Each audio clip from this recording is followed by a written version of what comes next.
So what is going on, all my stars out there? How y'all shining? So we are back with another realistic CPU versus CPU franchise. If you came to this video, I know it's for a reason. So I'm not going to explain what this video is about because again, it's in the name and it's in the title. And again, you clicked on this video because you want realistic sliders and settings. So we actually did this video before, probably a couple of months ago when this game first dropped out. And I've been doing CPU versus CPU franchises since about Madden 20 and into Madden 20. So I've kind of gotten the feel of kind of what's kind of realistic.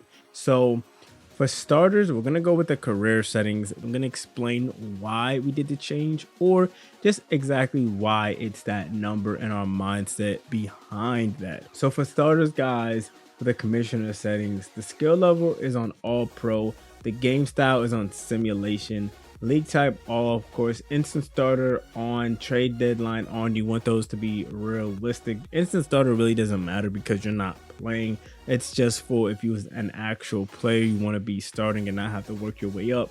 Trade type, you want to enable all. There's sometimes where CPUs will trade. Like I wish there was more CPU versus CPU trades. However, this allows you to trade with the computer. If you didn't want to trade with the computer, then you can actually switch that to say human only or something like that. Coach firing CPU only. That's good if you're and your friends or just you are a coach. It means no matter how bad you are, you shouldn't get fired. We typically like to go GM because we really like actually fully managing everything. And it can kind of be tricky. As you can see in this franchise, I have like 136 mil. When you're a GM, you actually have to balance everything, guys. And I'm not going to get too much into that. I may make a video on how to be a proper GM or just actually release a rebuild series. So stick around for that.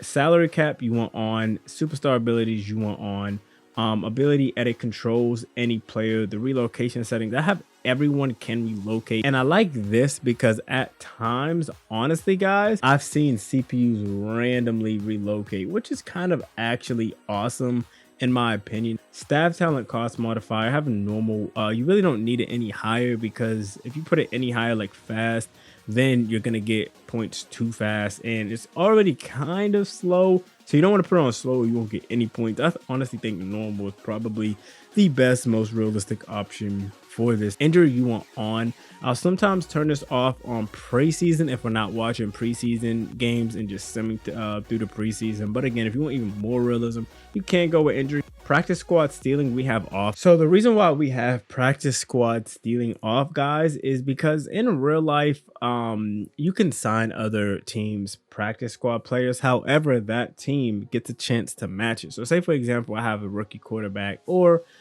say I had right now in this franchise, I actually got Joe Burrow on the Colts. Say for example, though, he was like 29 or something, and I wanted to pull a Jordan Love and draft a quarterback, but have him on my practice squad or something. Any team can just come and steal him. In real life, I could have somebody on my practice squad, and I could actually, if somebody wants to go get him, I have a chance to match that contract, which will allow them to choose who they want to go to. Career clock we have on. What the career clock actually does is, I struggled with knowing what the hell this does for the longest, but I kind of got an idea. So it adds a little bit of realism. So different factors such as like injuries, fatigue, age, like players will kind of not regress, but retire earlier than, you know, if you didn't have it off. Like if you don't have it off, then they may last until they're like 35, 40, which is unrealistic. Injuries and different other factors contribute to retirement. So I think it was a lot better last year, if I'm being completely honest. Like I remember scenarios where it would say, hey, I'm thinking about retiring this year, let's go get a ring or something like that. And I haven't really seen that this year. Again, it's fucking Madden, so I wouldn't be surprised if they broke that feature or took it out. They're good for that shit. I don't know why. However, progressive fatigue and practice injury off. You would think that, hey, wouldn't you want to have those off? Fuck no. Reason why is because for the practice injury, you'll get the dumbest of fucking injuries. And yes, you can get injured in IRL, but honestly, like with Madden, it's unpredictable and it's RNG. It's not even like realistic. So I just have that off. And then progressive fatigue is a cool ass idea, but again, it's fucking Madden. You cannot expect great things out of this fucking game. So what progressive fatigue will do if you turn it on is your players will literally just stay tired all the time and won't even get in a lot during the game. So say for example, if I have, JT and I have progressive fatigue on, there'll be a game where he only gets say 6 or 7 touches because he's out the whole game because he's tired in the middle of the season. Just keep both of those off. Play call cooldown, play call limit really doesn't it matter. Just turn those off. Prospect storylines I have on, and I like that. What this is, as you can see, prospect storylines can modify draft prospects, including moving them along. I haven't really seen any like breaking stories, but again, I don't actually pay attention to the news headlines. I actually might this season to see, but I think what they're trying to do, or what they tried to do with this feature, is simply just actually kind of have different storylines so draft prospects can either fall very hard or actually boost all the way up. So minimum roster size, we have at 46. You could turn that up to 51, but like 46. And what we really changed was the quarter length, and we put that on 13 minutes just because we felt like 15 is way too long, and then 12 was kind of like 13 minutes is kind of like that fine line that we honestly really like. Everything else is just personal preference at this point. Field roster I like to have on. Sometimes they put some comp dudes on your practice squad, and you really don't want to just be focused on getting backups. Delegate to tasks like IRL. And again, everything else is personal preference. This is the part that's actually probably going to take the longest. I'm sorry if this video is too long. However, we have a lot to talk about. Player skill doesn't matter. It's CPU versus CPU. Again, if you really want to, I just mimic them. But again, you really don't have to worry about player skill. So CPU skill, quarterback accuracy, we have at 40. I remember the quarterback accuracy I think we had at 30. And at first it was good, but then we started realizing that we had quarterbacks with 95 accuracy across the board or higher, and they would miss really, really wide open, like blatant like passes that they should be able to make. So we raised that to 40. You don't want this to be too high, because if it's too high, then they're going to go like 20 for 20, which is going to be unrealistic and frustrating. Pass blocking we have at 65. The reason why is because at times we actually had this up, I think at like 70 or something, but at times we've seen that the pass blocking was kind of a little bit too OP. They were just holding the blocks for like an absurd amount of time, and literally if in Madden, if the block is held too long, the wide receiver is going to get open. Like they're just gonna get open, obviously. So we tuned that down a little bit. If you still feel like pass blocking is a little bit too more OP, I would say change it to 62 to 60. Wide receiver catcher we kept the same because we felt like, the wide receiver catching wasn't that bad. Run blocking we actually raised up to 60. I think we had at 40 something. And the reason why is because we felt the run blocking really needed a boost. I had JT, I'm a Colts fan, of course, and we were just saying like there's no reason why in 99 overall X Factor JT, especially how I build my O-line too, should be struggling to have 100-yard games. And with the run blocking, we've actually loved this. Like, good halfbacks are actually good, and you actually need good run stoppers to actually stop the run at times. Fumbles we have at 65. And the reason why, guys, and we actually just recently found this out, we had this at 30. And what this is, guys, we always thought of it as a slider. So we had it at 30, meaning we thought it was going to be less likely to happen. However, we were looking at it wrong. The reason why we raised it up to 65 is because it's skill. So that means the higher, the better, of course. So if fumbles are at 65, that means they're going to have a harder time fumbling the ball, if that makes sense. For example, if the skill was at 30, how we had it before, they're going to continuously fumble because they're worse at kind of protecting the ball.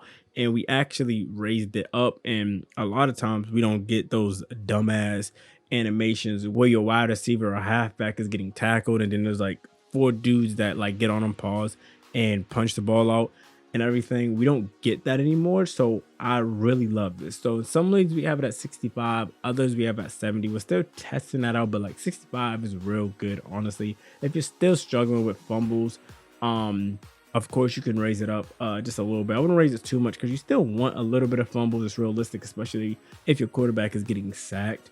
Pass defense reaction time, interceptions, and pass coverage we raised.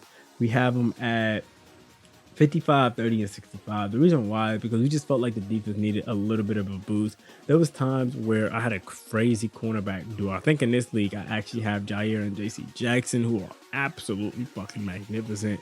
So I have those, and there was times where, our cornerbacks in any of our teams would just kind of like miss interceptions or just like play bad defense when they really should honestly be, attacking the ball and all of that. So we felt like this was a good balance, and it has been a good balance, honestly, so far. And of course, tackling, we raised up a little bit. We raised that to 65. Another big change was the field goal power, 75 and 73. On the surface, this may be like, what the fuck are y'all niggas doing? Are y'all like weird? No, honestly, we just realized that there was times where we had great kickers. We all have good kickers in this, and they would just miss the dumbest of kicks, like either wide left or too short. So we're honestly still trying to figure out like a field goal power and accuracy that's not too OP and not too low. This is kind of good right here. It feels like it needs to be tweaked just a little bit more, but again, we're still in a lab with that. But I really like where it is at 75 and 73. You're not going to get those dumbass missed kicks that happen during CPU versus CPU where it's like, bro, why the fuck did you just miss that? Punt power, punt accuracy, and kickoff power, we all kept the same at 55. Injuries, we have at 15. I don't know why that's at 10 right here, but we have at 15. And this is just because we wanted a little bit more injuries to make it more realistic. Injuries fucking suck in this game. I'm not going to lie. Like, it's RNG at times. And again, it can hurt your season. But I just came up with the conclusion that, like, that's football. You want death on your team because that's what's going to allow you to actually have fun and see if you're like a really good GM. Like, seasons end because your star halfback or your star wide receiver or your star quarterback go down. Quarterbacks rarely get injured, which we would actually like to see a little bit more Madden. However, they don't. But again, like, your season can end because your star defensive player gets injured at the end of the season. And it's just kind of like a little fun, and it's a little bit more of a challenge. So we don't have that too high. We're still labbing that, but 15's been good. Terry McLaurin actually got injured on one of my seasons. JT got injured on one of my seasons, and I wasn't mad about it because it's like, okay, what am I gonna do from here? How do I change this game plan? And it just adds a new element, and a little bit more of a realism for me being a GM. Fatigue we have at 60, and min play speed threshold we have at 40. The reason why we have the min play speed threshold, guys, quote me if I'm wrong, I will have the link to the actual, because I'm not looking at it right now, but I'll have the link to the actual kind of like definition of this. So pretty much what this is the higher that this is, then it's kind of like the less of a speed difference that there'll be between, two players. So if you have a 99 speed player and then a 80 speed player, if you have the speed threshold higher, if I kind of get this right, which has been, actually looking like it has been, then you really won't see it'll be kind of like they're the same speed. However, the lower this is, there'll be a greater speed disparity between the 99 speed wide receiver and say the 80 speed cornerback. You're actually going to see that, and you shouldn't get tackled in a backfield by somebody who can't even run upstairs. Penalties were still working out. I like all these penalties, honestly. False start happens kind of a lot. Offsides rarely happens. We're still kind of labbing and trying to make that happen more. Holding 95. Face mask 50. Those rarely ever happen, so we're probably going to lab that a little bit more. And then defensive pass interference. So we actually recently had this. We always have had this at 99, and we have not gotten any defensive PIs. However, on the other leagues, we recently switched this to around like 45, because I was like, what if this is just like the opposite of the fumble situation where it needs to be down more so it happens more? And believe it or not, it's happened more. So we're going to try with a couple other penalties just to kind of see what exactly the higher and the lower difference is. Other than that, everything's the same. Roughing the passer we like to have at around 48, and everything else is pretty much the same, guys. So Madden can honestly really be fun when you do CPU versus CPU franchises, because you are the GM and then you can watch it. So we literally watch each of our games, and it's like, it's no rush. The next game doesn't come out until fucking, I don't even know when. However, guys, I hope this helped. If this helped, I'm trying to hit 1K, guys. Let me know down in the comment section what you want to see, because again, what you want to see, I'm gonna try to put it together. I'm gonna try to put it in the pot and stir the pot. I'm not gonna lie to you guys. But for real, guys, please leave a like, comment, and subscribe if you're using these sliders. I'll try to keep the comment section up to date. I kind of failed on my last video, but this is the most recent slider, so if we ever change something small, look down in the comment section for a pinned comment by me, and I'll say what I changed and possibly why I changed it. And if we do a lot of big changes, then I'll make another video like this.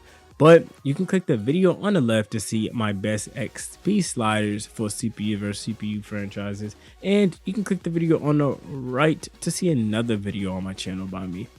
I love you guys to the moon and back. Thank you for sticking through this long ass video. I'm out. Peace.